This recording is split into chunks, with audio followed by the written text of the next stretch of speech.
Hi, I'm Marty Nemko. We all aspire to be wise. Well, using these words can help. The first is opportunity cost. I'll explain this way. If choosing X means you can't do Y, how serious is that? That is, how big is the opportunity cost? For example, if you take a job offer, do you have to turn down other offers or give up recreation or family time? And if you do, how serious a loss would that be? If you attended that wedding in a far-flung location, what could you otherwise do with the time and money? Would paying $100 per theater ticket yield enough additional pleasure compared with what you could otherwise do with the money and time? Of course, that would also apply to a sports event. For example, seeing your college or high school basketball team, or seeing a movie, or seeing a play at your local community theater. If you're deciding whether to smoke marijuana tonight, consider you're going to be out of commission for some hours. Is what you could otherwise do with the time more worthy or less worthy than smoking the marijuana? The second word of wisdom I want to talk about is risk-reward. If only unconsciously, we all assess the risk-reward ratio of taking an action.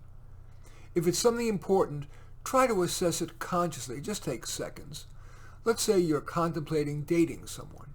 If you doubt that he or she is great and know that you're vulnerable, you tend to fall for two people who are too flawed, you tend to be reluctant to break up even with a miscreant, and you can grieve the loss for months, that risk-reward ratio is bad, and it's probably time to, as they say, just say no. On the other hand, if you're good at cutting your losses, are resilient, and just looking for some short-term fun, you might go for it.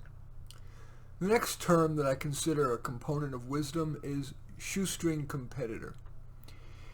Is there an option that's not quite as good, but is much less expensive or time-consuming? Some examples: managing rather than owning a cafe, writing an article or short story rather than writing a book, attending a local public college rather than a more expensive one. And a related term to shoestring competitor is low-risk action. What could you do, if only as a tryout for a full-blown approach, that takes little time and money, and that imposes little other risk? For example, let's say you're contemplating visiting colleagues around the country. Low-risk actions include a Zoom conversation with such people, or visiting just a couple of them that are in your locale. You can always go the full-blown approach later. The next term that is, in my mind, core to wisdom is merit. Merit is difficult to ascertain. So, decision makers too often cut corners by using black and white shortcuts such as whether a job candidate has a degree, X years of experience, or is of a desired demographic. But merit is so much more. For example, ethics, work ethic, intelligence, emotional intelligence, skills, reliability, mental health, physical health, anger management, energy level, flexibility, and resilience. The wise decision maker accepts the complexity of assessing merit rather than settling for a reductionistic approach. And the final term that is, in my mind, an important component of wisdom is responsibility. That's not a fun word, but responsibility is core to the life well led. In exchange for the privilege we all have of living, that we get to live, we have kind of a responsibility to spend much, if not most of our time, using our best abilities to make the biggest difference we can to our sphere of influence, if not to the whole world.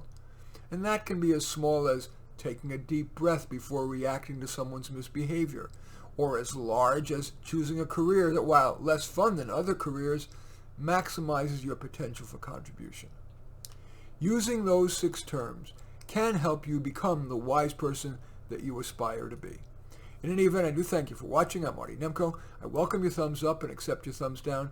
I always look forward to your comments, and especially like it if you hit the share button below. Share on your social media so that my efforts can have broader impact. And I am flattered if you choose to subscribe to my channel. In any event, I do thank you for watching. I am Marty Nemko.